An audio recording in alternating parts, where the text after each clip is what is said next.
with someone, anybody that's going to go into long distance dating.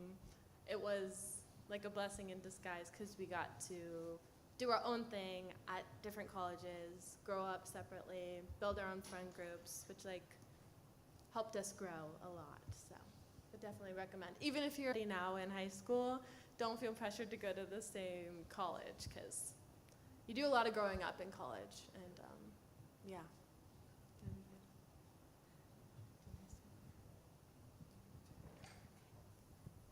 Any other questions from the crowd?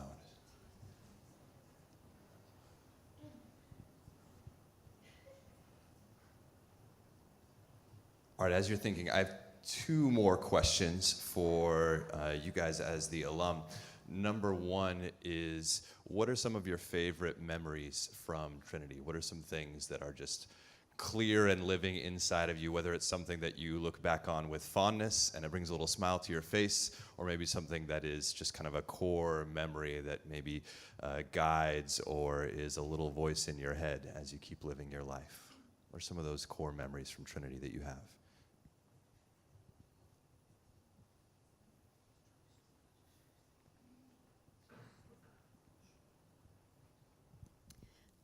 Again, I don't really know what the lesson is here or how it's really directed my life, but a core memory that I have is, it was my senior year and I was doing my parent-teacher conference where we went and we sat in, and mine was with Mr. Maringer, and I really, really wanted to get into Notre Dame, and I was so frustrated by having to do the senior thesis and all this other stuff that I didn't think was going to help me get into Notre Dame. And I had like a full meltdown in front of him, fully crying. He was like, what is your ultimate goal at the end of the day? Like, what will make you calm down? Because I was freaking out.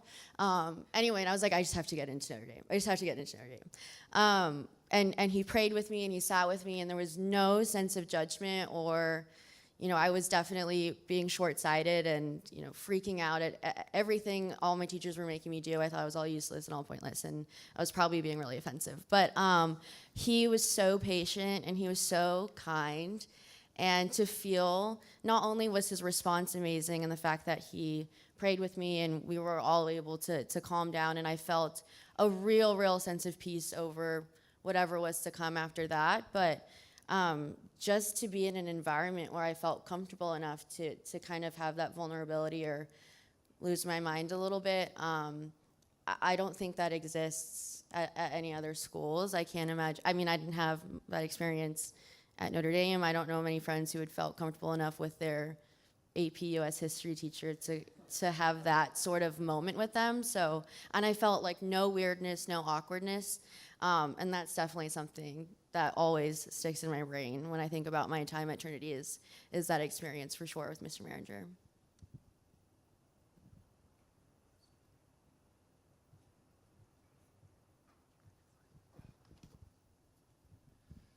I think I would say theater, and just how fun it was, and being a part of one of the first musicals that we did here and having a solo that went kind of interesting.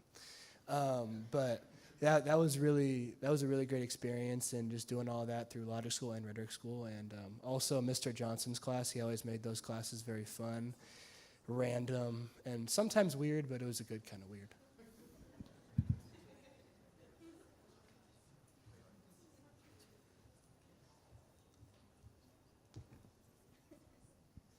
I think I have a lot of really fond memories in kind of the extracurricular spaces here at Trinity, whether it was sports, arts, house leadership. I think there's a certain level of just like kind of authenticity with Trinity where you can just be yourself. And there's a certain level of like goofiness. Like I think you guys just had Powder Puff yesterday. I mean, how fun was that? Like just all the crazy costumes, the crazy like cheers you put on, things like that. Those are things that will stick with you. And you'll still joke about them when you get together with your friends 5-10 years down the line. So just the day-to-day, being in a place where I think, yeah, you can show up as your true self and yeah, I think enjoy the company of great friends and great teachers and people who model, I think, both fun and a good life well.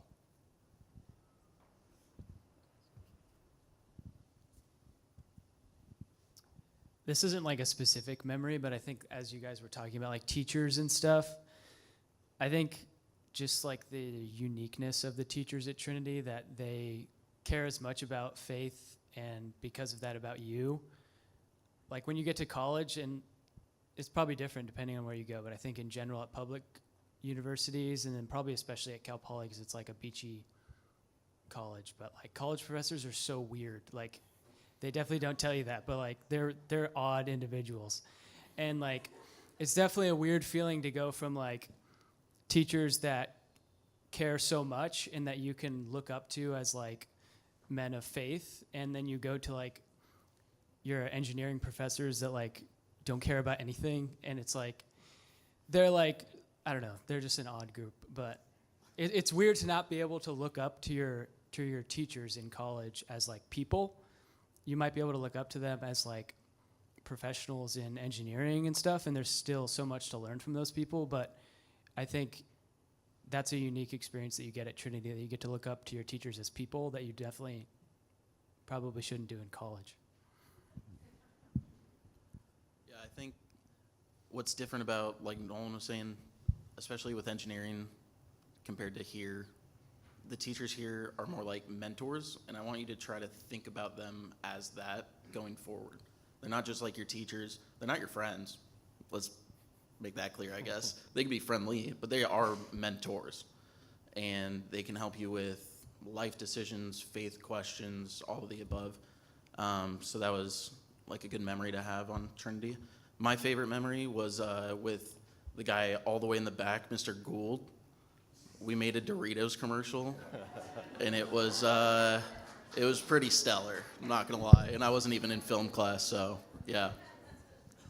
You can still see it on YouTube. It has some views. All right, a last question then. You guys are a few years down the line from where these students are. What are some of the good things about being a mature, or at least maturing adult, that they can look forward to? Again, like, it's so hard to see the bigger picture. It's so hard sometimes to see with clarity the kind of life that you could have a year, 2 years, 3 years, 4 years down the line. What's some of the really good stuff about being a mature adult or a maturing adult that they can look forward to?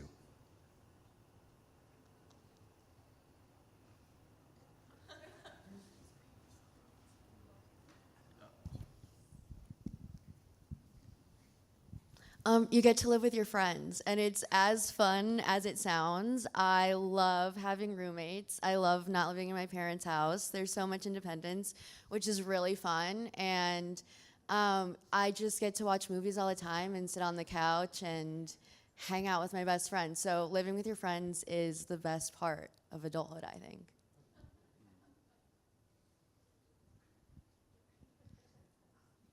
As a maturing adult, I would say independence is quite something to look forward to. Yay. Also getting to choose what you do day to day. So like, what outfit will I wear? What will I study? And it's like, as you get older, the questions become bigger and bigger and have more consequences or more benefits or more rewards, depending on how you look at it. But that's something to look forward to, getting to be able to make your own decisions.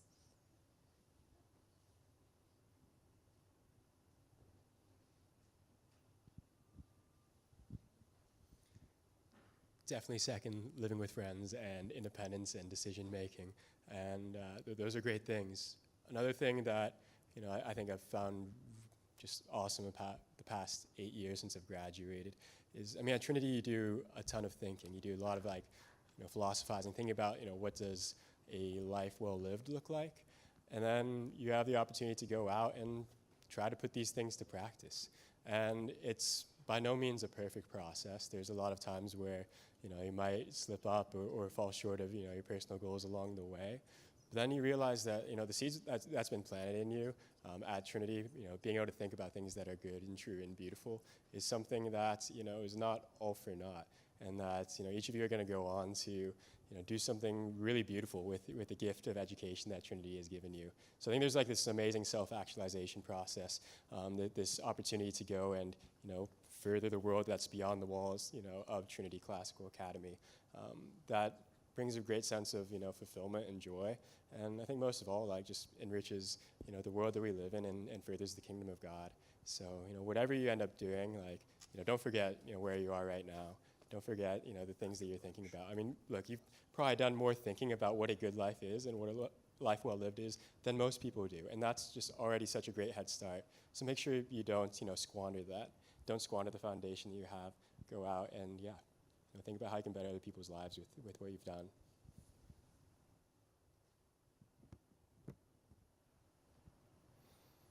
All right, we're going to bring things to a close in just a second. Let me give a couple of quick announcements. So number one, in 10 minutes, everybody, except for you guys, in 10 minutes, everybody has to leave this room. So 9:40, be gone to the next place. Students, the next place for you is out to the courtyard for brunch, and then you're going to go to your house rooms, Boethius 213, Cincinnatus 202, Dante 205, Patrick 212.